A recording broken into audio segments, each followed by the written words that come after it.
Welcome to the webinar. We're going to wait for a minute or so before we start so that others can join.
Hello everyone and welcome to this webinar.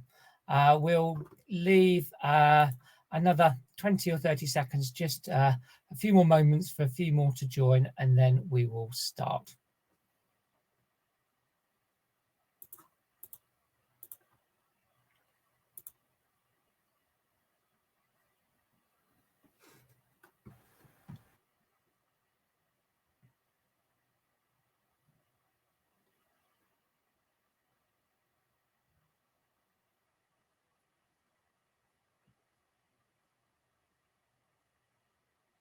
Hello everyone and welcome to this non-commodity charges webinar. My name is Stephen Evans and I lead the industry charging team at Ampower. We forecast all of the non-commodity charges that go into your bills. We also forecast all of the non-commodity charges that go into our Eon Next bills. In addition to that, we do webinars like this, and there's lots of reports that we produce, which you can find on the MBS website. And we also spend some of our time educating and training our commercial and sales colleagues so that they feel more confident to talk about non-commodity charges with you. And then we spend some time as well lobbying. There's a lot of changes going on at the moment in the non-commodity charges area, and we're lobbying to try and make sure that the changes happen in a way that are fair for you as customers, and also wherever possible that the costs are as low for you as possible. Anyway, I'll be moderating today's webinar, and we hope you'll enjoy listening to our range of experts bring today's topics to life. We've got a lot to get through over the next 45 minutes, including a Q&A session at the end. If you have any questions during the presentation, do pop them in the chat, and we're looking forward to trying to answer some of them. Apologies in advance if we don't manage to answer all of them in the time we have available, but rest assured, we will respond by email afterwards. So let's make a start. Lovely. And if we could have the next slide as well. Super. The objective of today is to understand the rationale behind the various costs, discover how each cost is calculated, look at some of the big future changes that we'll see to some of these costs, and then discuss a bit about how businesses can best manage these costs down. But before we start on these topics, I'd like to introduce you to our experts, and we'll let them introduce themselves in running order. So let's start with you, Mark. Thank you, Steve. Hello, my name is Mark Harland. I was lucky enough to secure a role in Steve's team towards the back end of last year, having previously spent about 20 years working at Eon in a series of different commercial and operational roles. Super, thanks. And next up, Niall. Afternoon, everyone. My name's Noel Coyle. I've been with Eon about 4 years now, and I'm a senior analyst in the costing risk team with a particular focus on the network charges. Super, thanks. And then Claire. Hi, I'm Claire Capel. I've been in the costing and risk team also since about last year, but I've been in the industry, mostly in npower, for about 8 years now. Brilliant, thank you. And finally, Tom. Hi, everyone. I'm Tom Paul. I've been working for Eon for about 14 years now, and been in the costing and risk team for about 6 as a senior analyst. Brilliant, thank you, everyone. So here are your experts. Today we're going to have a look at some of the background behind the non-commodity costs, which I'll start off with shortly, and then Mark and Noel will talk about electricity network charges, which are large and changing quite a lot. Then Claire will introduce us to all things gas, both network and policy, and then Tom will take us through the large swathe of different electricity policy charges. And then before Q&A, I'll have a short discussion about ways in which businesses can manage these costs. So let's get started. And if we could go on to the next slide. Fab. So non-commodity charges, they make up a sizable amount of the electricity costs, and this slide shows the various different costs that go into the bill. The large blue bit is the wholesale, and then the multicolored rainbow is our range of the different non-commodity costs. Non-commodity is perhaps a slightly unusual name. Commodity costs are costs which of the actual electricity and gas that you buy. So that's the raw thing that you're using, but there are plenty of other costs that go into your bill and charges. As our CEO said not so long ago, the suppliers have to act as debt collectors for the energy industry. So we charge a number of costs on behalf of other parties, and then we pay those back. Now, back in summer 2020, the non-commodity costs, which are about £80 a megawatt hour, they made up about 75% of the electricity bill. Sadly, as you're all too well aware, energy costs have gone through the roof, and that's now down at about 25%.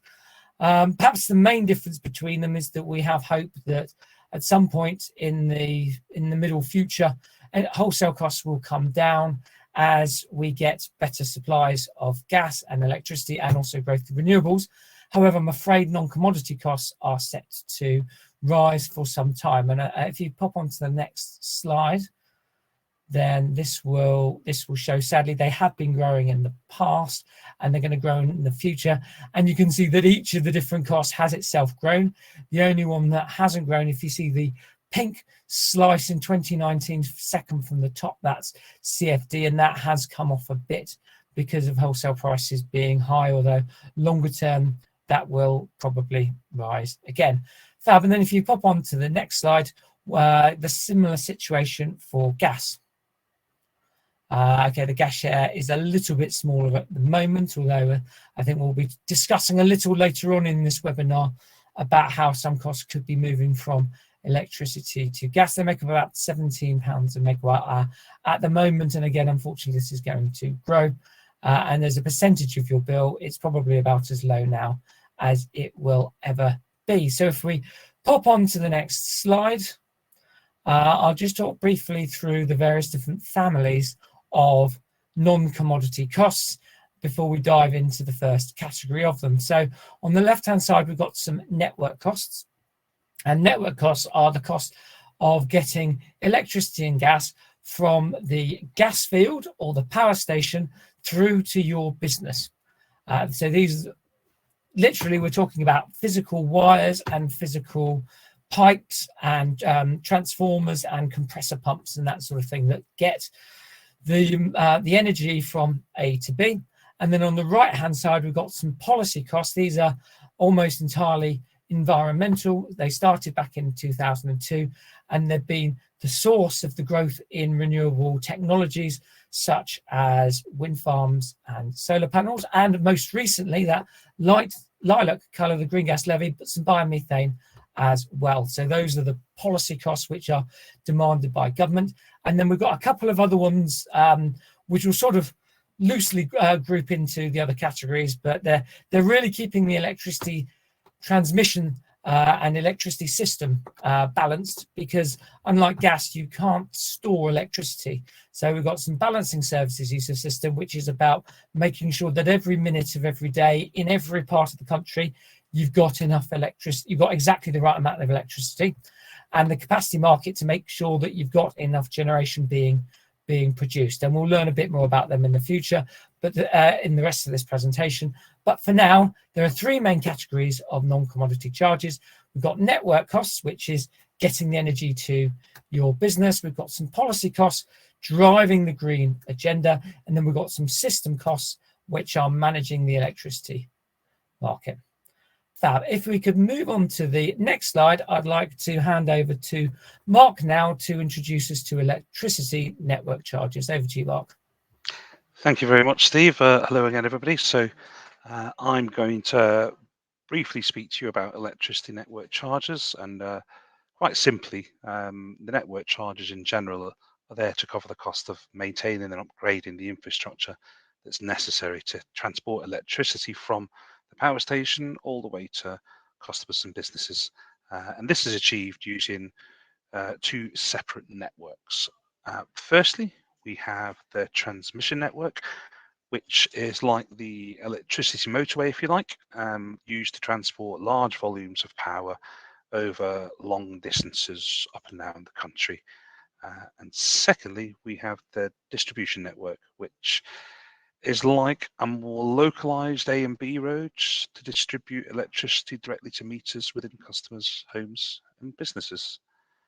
If we could move across to the next slide and have a bit of a deeper dive specifically on the transmission network. So focusing purely on transmission, as previously mentioned, this is the initial phase, if you like, of the electricity network. It consists of your transformers, your pylons, your high voltage cables, all that are needed to power and transport nationwide. The network itself is operated by three separate transmission owners, or TOs as we call them in the industry, and you can see those illustrated on the right hand side. You've got National Grid, which operates within England and Wales, Scottish Hydro, which looks after the north of Scotland, and Scottish Power, which looks after the south of Scotland. In terms of how you're charged, currently for smaller businesses, there's a location-based tariff or unit rate charge between 4 and 7 p.m, and that's multiplied by your profile demand. And for large businesses, they also pay a locational-based charge, but this is then multiplied by your average consumption during the 3 half-hourly peak periods of demand, which are known in the industry as the triads. And the more you consume during these peak periods, the greater your transmission charge will be.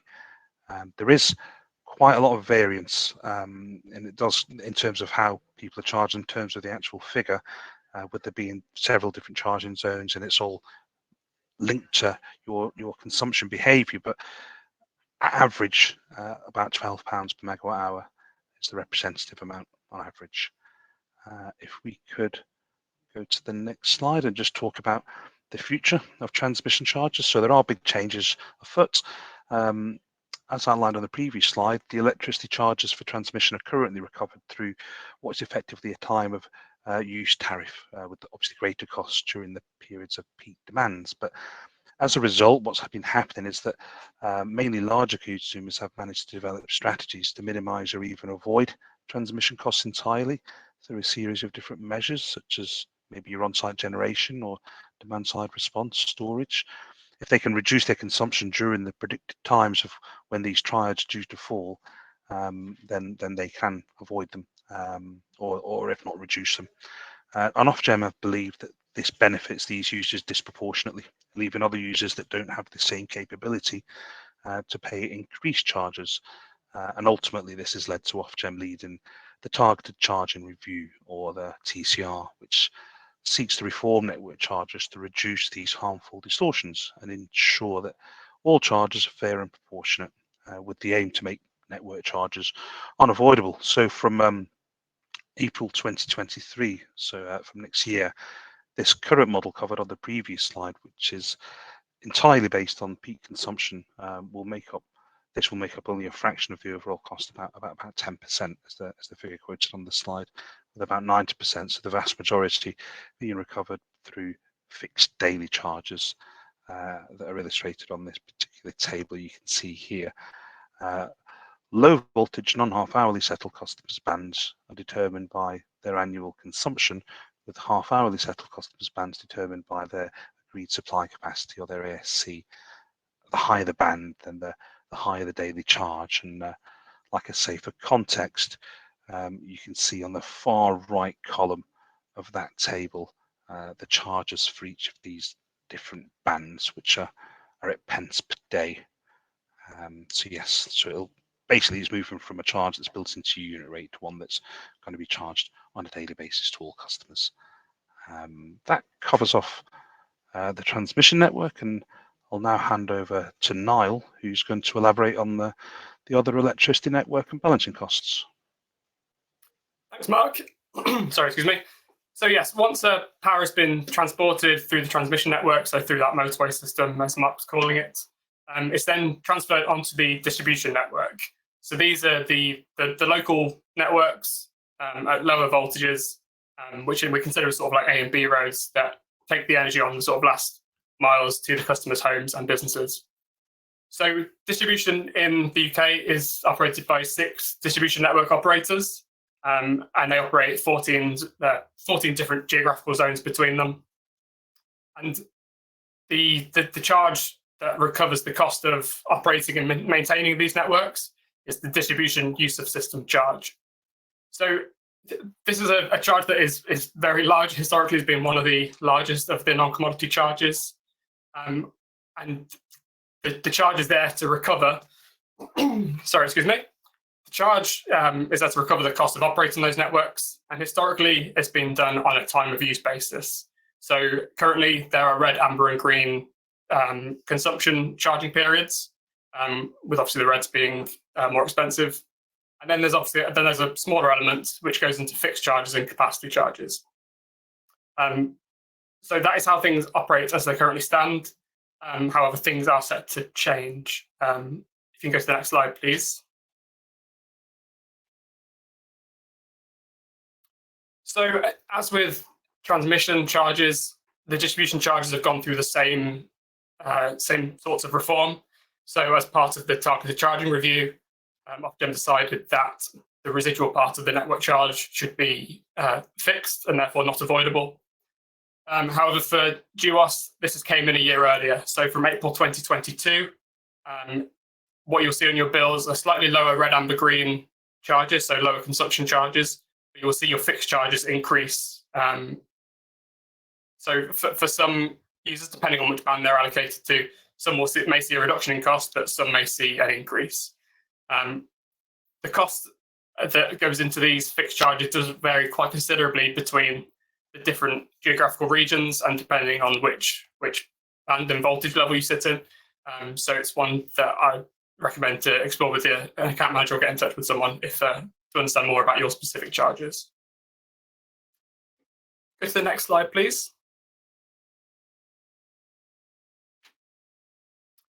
So the next thing I'm going to talk about is balancing of the system. So as Steve said earlier, electricity can be difficult to store in large quantities, and therefore it has to be generated and consumed in real time. So the job in Great Britain for doing this balancing is National Grid Electricity System Operator. So it's their role to make sure that the grid frequency and voltage remain stable at all times, and that from a second-to-second basis, that there is the right amount of energy to meet demand. So the cost of this is paid for via the balancing services use of system charge, and this is what is currently paid by everyone on a pence per kilowatt hour basis, with the charge varying by half hour, depending on the balancing actions that National Grid have had to take in that 30-minute period.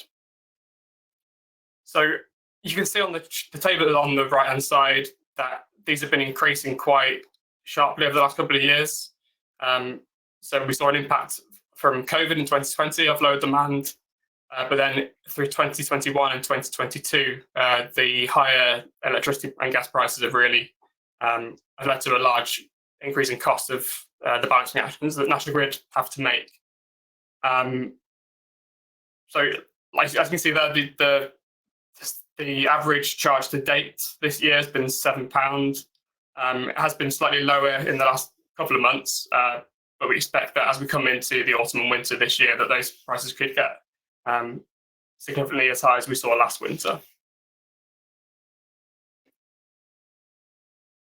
Perfect. So, as with the distribution and transmission charges, Ofgem has also gone through a lot of change over the last couple of years.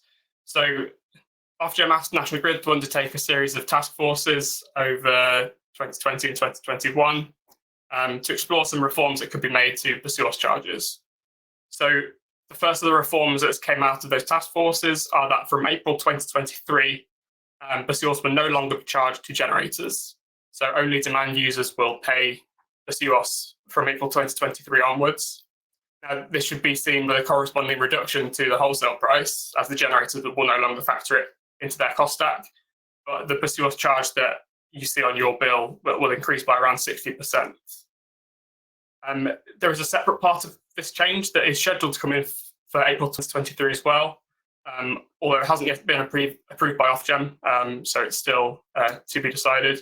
But this is looking to fix the BSIOS price ahead of time as a flat pounds per megawatt hour unit rate. So rather than the charge varying by each half an hour, they'll be set ahead of time for a fixed rate for a certain period of time. So like I said, that one's not yet approved yet, but we expect it. If it is approved by Ofgem, it will come in April of next year as well. Go to the next slide, please. So the final thing I'd like to talk to you about with regards to network charges are other changes that will come in the future. So with the legally binding net zero targets that have been set, the way that we use energy in this country and around the world is going to have to change quite substantially. And that has big implications on the transmission and distribution networks. So first of all, if we talk about things like electrification of heat and transport as part of the decarbonisation pathways, then it can lead to significant increases in electricity demand, and therefore the capacity on the networks may need to increase with reinforcement work taken by the network operators. However, the other side of it is that we'll have to introduce a lot more flexibility to get there. So rather than just building out building new power lines and reinforcing that way, there's going to be a real push to be more flexible in how we use and transport energy. So there'll be a lot more flexibility services procured by National Grid and by the distribution networks, which in itself will present some opportunities for businesses to get involved. However, we do expect that over this next sort of 20-year period, we could see quite large increases to the network charges as a result.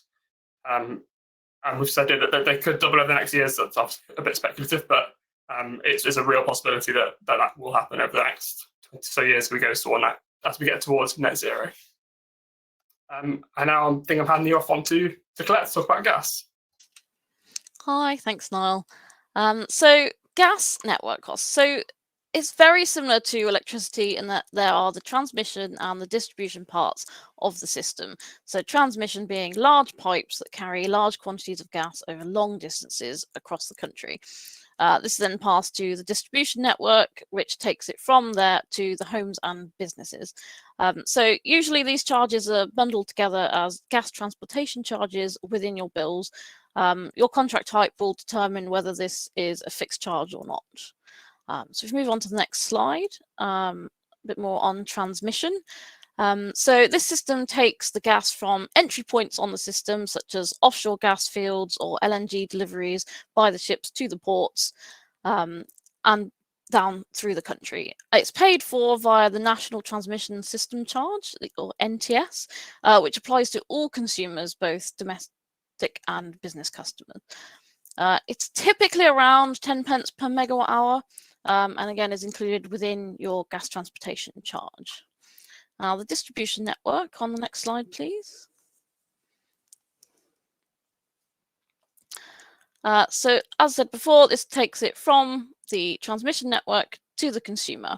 There are regions called local distribution zones, or LDZs, across the country, managed by 4 GDNs who build, maintain, and also deliver projects on the network, such as expansions for net zero projects, etc.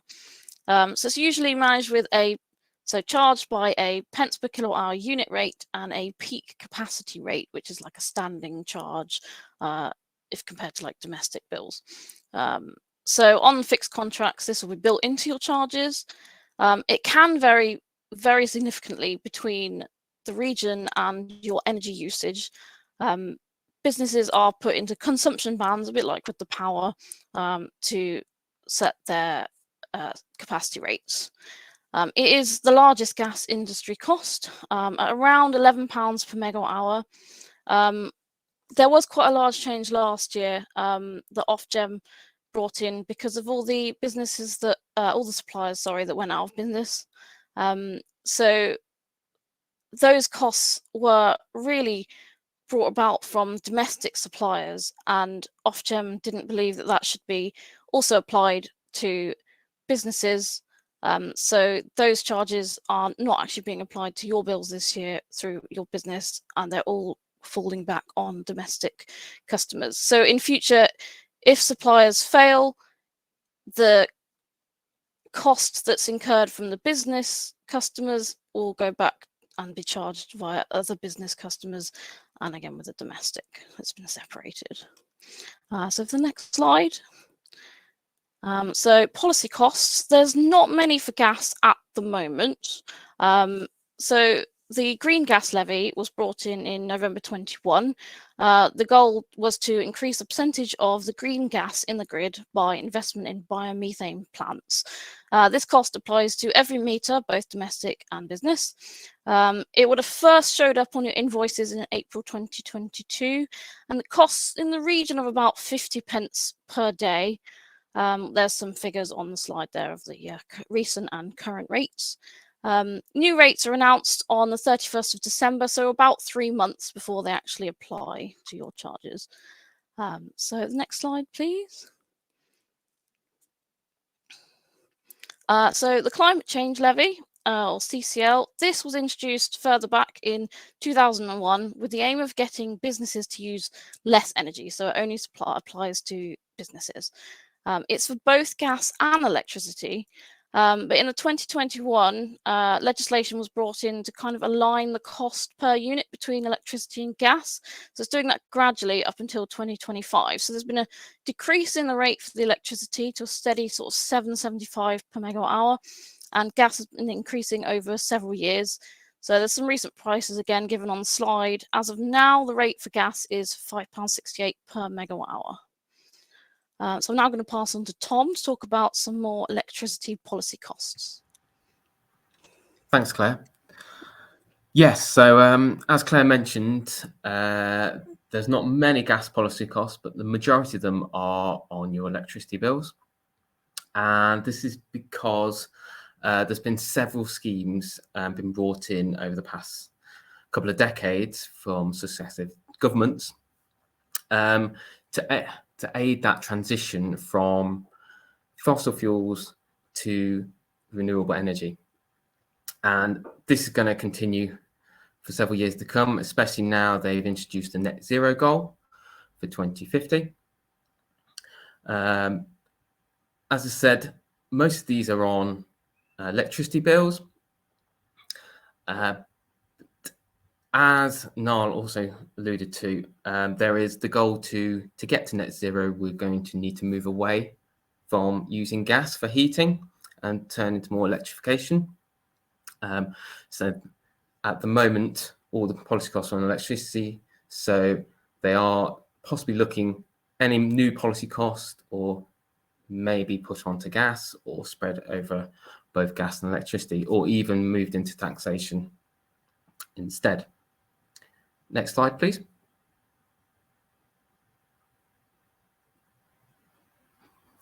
Hi. So the first scheme that was introduced way back in 2002 was the renewables obligation, and this was to incentivize the build of larger wind farms and solar farms. And they did this by adding a subsidy on top of the price they received for their electricity that they sold. And then this subsidy, which is called a ROC, they could then sell to suppliers. This scheme is now closed, but we will be still paying for it, as all consumers do, until 2037. This is the biggest of the policy costs at the moment, and it's around about £26 per megawatt hour, but will continue to go up further over the next few years. Some large energy users can claim a discount from their RO costs, and this is so they can stay competitive in the international market.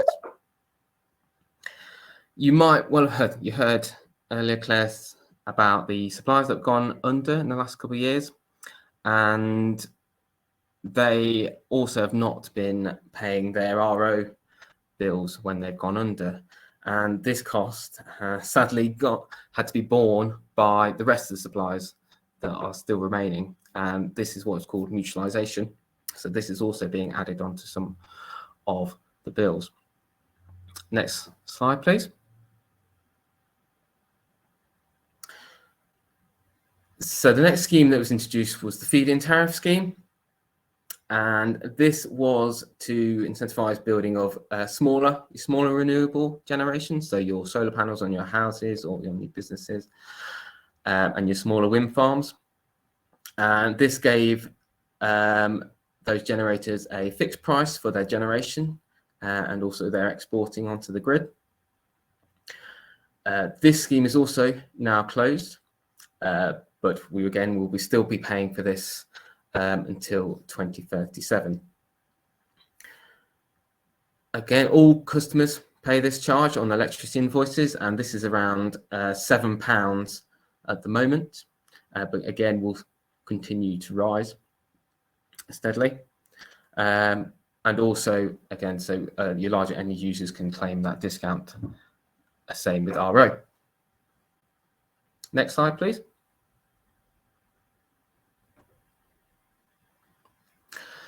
So in 2014, so this the CFD was reduced, so that's contracts for difference, and this was to replace the RO scheme as it was, so for those large scale generations.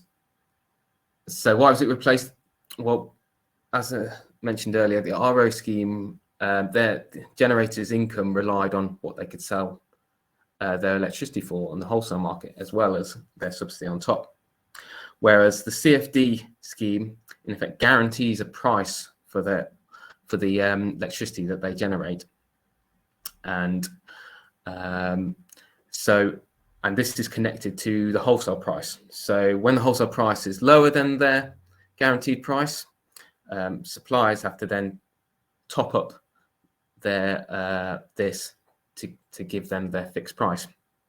And like recently, when the wholesale price goes above that guaranteed price, the generators actually have to pay money back.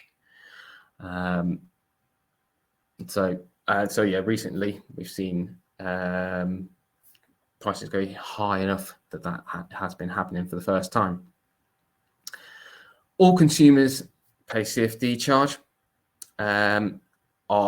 The current CFD rate is £0 at the moment, but we have seen as high as around £12, and it's likely it moves. It's quite a volatile cost, especially recently with how the market has been. And again, you can get a discount if you're a high energy user as well. Next slide, please. So with all this new renewable electricity coming onto the grid, this electricity is quite uncontrollable, so we call it intermittent. So we don't know when the wind's going to blow or the sun's going to shine.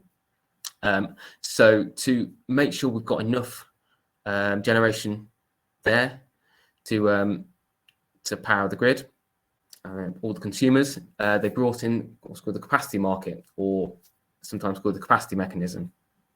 And this is basically paying generators to be there and ready and available to generate when most needed. And they did this by holding auctions for each year, one 4 years in advance, one the year before. And then this auction sets the price for which we pay the capacity market charges for that year. This is consisted of two charges. So you've got your operational cost, which is your admin fees for the scheme. And then it's also got the obligation fees, which is the actual charge. So the operational charge is fairly small, but the obligation charge is around £53 megawatt hour for the last winter, and that's charged on your peak consumption only. So these charges do vary quite a lot each year, depending on how the auctions go. So they are likely to vary considerably each year. And that's me from the policy cost side. Back to Steve. Lovely, thank you, Tom, and thank you also Claire, Niall and Mark before that. So to summarise the non-commodity charges, three families. One is around networks, which is getting electricity and gas to your business. One which is around policies and government schemes designed to reduce carbon emissions and aiming now towards delivering net zero in 2050. And then a couple of system costs about managing the unique challenges that the electricity system faces.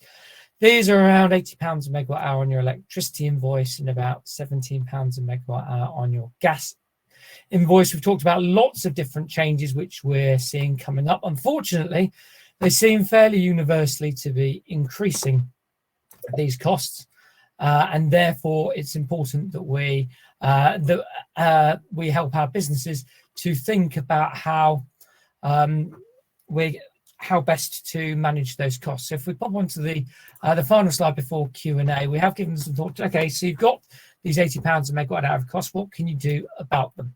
And there's a couple of particular actions that you can take. I'm afraid none of them are particularly new or revolutionary, but they are still, if done well, worth millions of pounds a year. So the first one is to reduce the amount of energy consumption that you use, because and this is something of a silver bullet, because A, it means you pay less non-commodity charges. B, you pay less commodity charges. It also helps the environment by having less environmental emissions and makes it easier to keep the lights on. Another thing you can do is explore on-site generation flexibility. And if you have some generation on site, so for example, that might be some solar panels, you don't have to pay any non-commodity charges on the energy that you consume from your solar panels. Whereas every megawatt hour that comes in through your cables or therm that comes through your pipes, you're having to pay some non-commodity charges on. So the more you can do on site, the lower those non-commodity costs will be.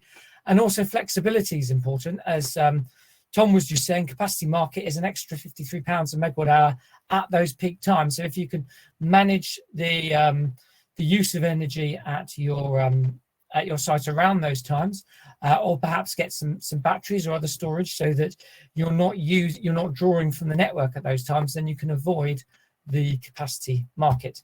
To the companion reports to this webinar called Understanding the UK Energy Market, a focus on non-commodity reports, are available on the Empower Business Solutions webpage, and they take you through this content in a little more detail. And you can also speak to your energy partner about your energy strategy. As I said at the beginning, we do spend time supporting and educating and empowering account managers and commercial colleagues and sales so that they can have good conversations with you about managing your non-commodity costs. So that's the end of the presentation as such. I'm aware of, conscious of time, but we did also start a little late. So with your permission, we might overrun a little bit. However, if you do need to leave before the end of the questions, we do hope you've enjoyed this and you have found it helpful. Okay, so the first question that I'm going to ask today, which I'll start with Tom and then Niall for the second part of it. With the government announcing lots of net zero technologies and initiatives, do you anticipate any additional policy costs coming our way? And then the bit for Niall, what would this mean for network costs? So we'll start with you, Tom. Well, the simple answer is yes. Yes, we are expecting quite a few new costs coming in the pipeline. So there is one that's been quite recently in the news would be the new nuclear power stations that are coming online. So there may well be a new charge coming up in the next few years. There's no word on yet where it's going to be charged or what fuel it's going to be charged. As to that is to be explained. There's other couple ones is the carbon capture and usage and storage. So you may have heard this when they sort of basically try and capture the carbon dioxide from any power stations and put it underground. So there's likely to be more charges for that as they try and incentivize that. And also one of the big ones is hydrogen as well. So trying to incentivize more production of hydrogen. So those costs are likely to come in very soon as well.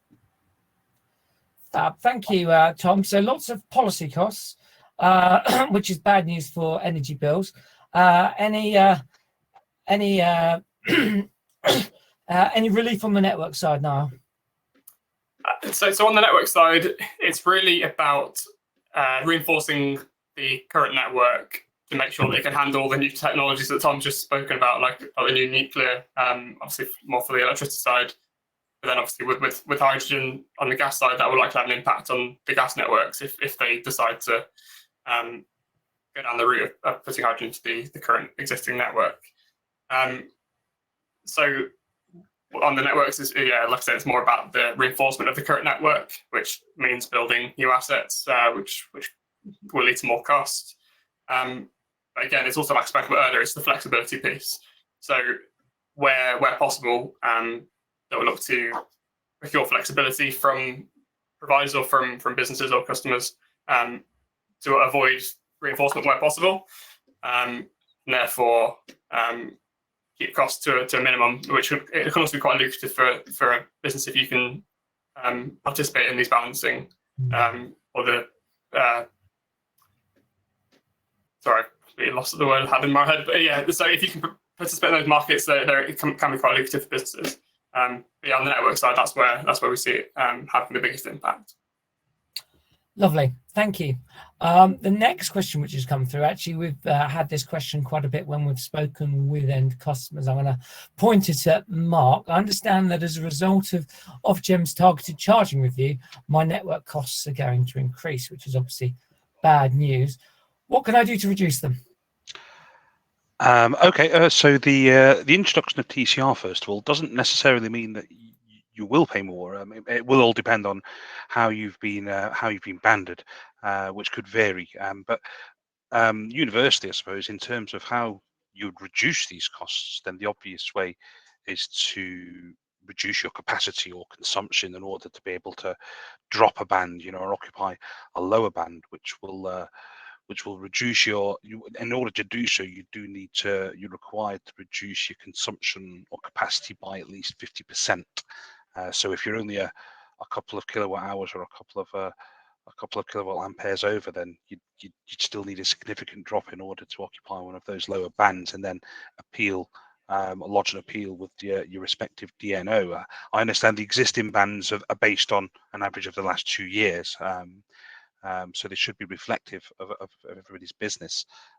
What I would say to caveat that would be to approach any decision you make like that. If you did want to drive your capacity down, approach that decision with caution, because once you've reduced your agreed supply capacity, it could be expensive and quite time consuming if you did want to restore that in the future. So with the changing environment in terms of how people's energy behaviour evolves moving forward into the future to accommodate things like EV chargers or switching from gas to electric heating, etc. So please consider things like this before you make any decisions, and think about the long-term impacts that it might have on your business. Lovely. Thank you, Mark. We've got time just for a couple more. So we'll pick off one for Claire around gas. Does the gas system incur balancing costs in the way that Niall's described for the source? And if so, how do we pay for them? Hi, yeah, so it's really not the same with gas as electricity. It's a lot easier to manage. Electricity, as was mentioned, is sort of a minute by minute, second by second, like balance of all the incoming and outgoing like quantities, to the point that National Grid infamously would be watching EastEnders to pick up when the outbreak is, and everyone's going to turn their kettles on. So with the gas network, it's a lot more manageable. Gas can be stored. It's a physical sort of product that can be transferred across the network. And also the pressure in the system can actually be adjusted slightly if things aren't quite balanced right on incoming and outgoing. The relatively small NTS charge includes an element of the cost incurred from this much less intensive balancing that goes on. Lovely. Thank you, Claire. Our last question, and it's for Tom. Apologies, because we are needing to close shortly, so it needs to be reasonably brief. So, and it's typically it's a fairly enormous question to try and answer. You mentioned the move to eventually put more levies on gas instead of power in order to encourage people to move to power because it's less carbon intensive. Is there any ideas on when? And in particular, for our audience today, what should customers be asking when they're considering making the transition to all electricity? Well, no firm dates yet. There's just I suppose they've sort of started making the transition with the climate change levy in some ways to try and give parity on those. But there has been kind of sort of slight small words from BEIS around this, but it's a tricky balancing act, because there's still a lot of people who use gas for their heating, so it's definitely a political hot potato as well as just theoretical the right thing to do. And the second part, I forgot what the second part was, Steve. Customers considering the move to electricity. Oh yes. So I guess the main thing at the moment is the kind of getting your net zero. If you have a personal business net zero target, or just to reduce your emissions and your impact on the environment, that would be the main kind of main reason to move to electricity at the moment and use those renewable sources. Okay, so now is a time for sort of beginning to consider it, but perhaps there isn't yet a particularly big urgency from a non-commodity cost side. Well, I suppose this is from the gas side, it's they will need to start putting more costs onto gas to drive that move. Lovely. Thank you, Tom, and thank you also to Mark, to Niall, and to Claire. Sadly, our time is up. Thank you, everyone, for attending. We really hope you found the session useful. You'll shortly receive an email with a recording of today's webinar. If you have any feedback on today, what you like, what you didn't like, would you like more on non-commodity costs? Are you sick to the back teeth of them? Now, do let us know, but I'll close the webinar now. Thank you again for coming, and goodbye.